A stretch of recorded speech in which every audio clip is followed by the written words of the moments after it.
బంజారాల ఆత్మగౌరవ చిహ్నము సంత్ సేవాలాల్ మహారాజ్ అన్నమాట.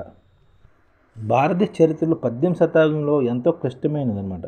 గొప్ప గొప్ప రాజులు అవతరించారు ఈ టైంలోనే. మరాఠాలకు శక్తివంతులయ్యారు. మరోవైపు బ్రిటిష్ వారు భారత్ను తమ ఆధీనంలో తీసుకొచ్చే పని మొదలుపెట్టారు కూడాను. మిషనరీలు, క్రైస్తవ మత ప్రచారం ముమ్మరం కూడా ఇదే టైంలో జరిగింది. ఒకవైపు ఈ ముగ్గురు శక్తులు పోరాటం చేస్తున్నా, అంటే మిషనరీలు, క్రైస్తవులు, బ్రిటిష్ వారు పోరాటం చేస్తున్నా, అలాంటి సమయంలో బంజారా సమాజాన్ని సన్మార్గంలో నడిపించడానికి సేవాలాల్ మహారాజు అవతరించారు. క్రైస్తవీకరణ సాగుతున్న సమయంలో బంజారాలో హిందూ చైతన్యం పెంపొందించారు. భక్తి యుగంలో జన్మించిన మహాత్ములాగా భక్తిని ప్రేరేపించారు. భక్తి ఆయుధంగా సంస్కరణ చేశారు. సమాజాన్ని సంఘటితం చేసి రాబోయే పరిణామాలు ముందుగా పసిగట్టిన వ్యక్తి సేవాలాల్ మహారాజు. బంజారాలకు ఉన్నన్ని పేర్లు మరే తెగకు లేవు. దేశంలోని వివిధ ప్రాంతాల్లో వ్యాపించిన తెగ కూడా బంజారా తెగే. అయినా సంస్కృతి, సంప్రదాయాలు, భాష అంతటా ఒకటే. జర్మనీలోని, హంగేరీలోని, ఆస్ట్రియాలోని, రొమేనియాలోని, ఉక్రెయిన్ వంటి చాలా యూరోపియన్ దేశాల్లోని రోమా జిప్సీ బంజారా తెగల వారు భారతదేశం నుంచి వచ్చినవారు అన్నమాట. అంటే జిప్సీ అంటారు అన్నమాట ఆ ప్రాంతంలోని వీళ్ళని, బంజారాని.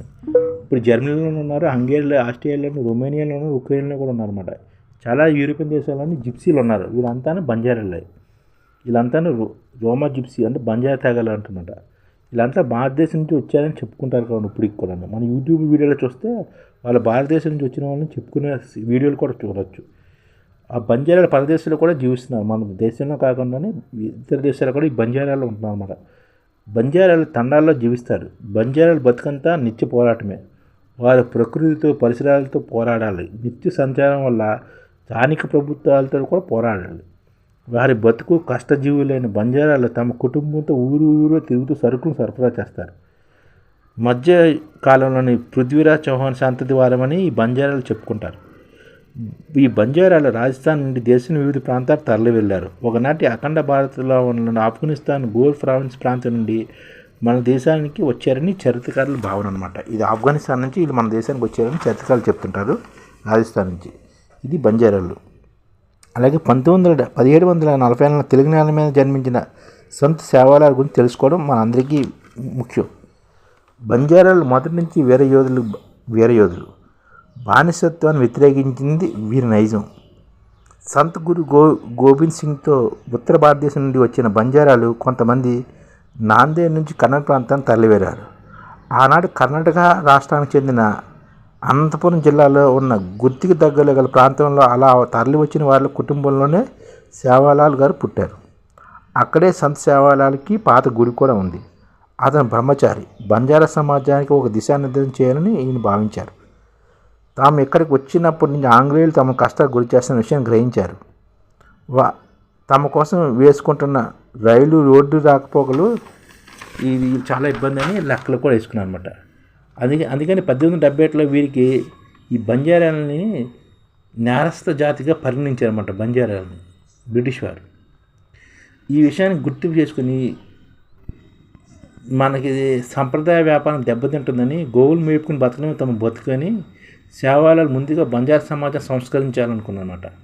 అంటే వీళ్ళు మీకు నేరస్థ జాతిగా బంజారాలు ముద్రించారు మన బ్రిటిష్ వాళ్ళు. కానీ అది మంచిది కాదని, సమాజాన్ని అలా విభజించకూడదని తమ పూర్వీకులు దారిలో నాందేడ్, మహారాష్ట్ర, గుజరాత్ రాష్ట్రాల్లోని పంజాబ్, ఒరిస్సా, మధ్యప్రదేశ్ ప్రాంతాలను సేవాలాల్ మహారాజు వెళ్ళి వాళ్ళ ప్రజలకి బోధనలు చేసి అనేక ఉద్యమాలు కూడా చేశారన్నమాట. హింస మహాపాపని కూడా ఈయన ప్రచారం చేశారు. ఆర్థిక సంస్కరణలు, మత మార్పులు అరికట్టడం, క్షేత్రధర్మం రక్షించడం మొదలైనవి కూడా చేశారు సంత్ సేవాలాల్ గారు. హింస మహాపాపం కూడా చెప్పారన్నమాట. ఒకప్పుడు హైదరాబాద్ మసూచి వ్యాధి ప్రబలింది.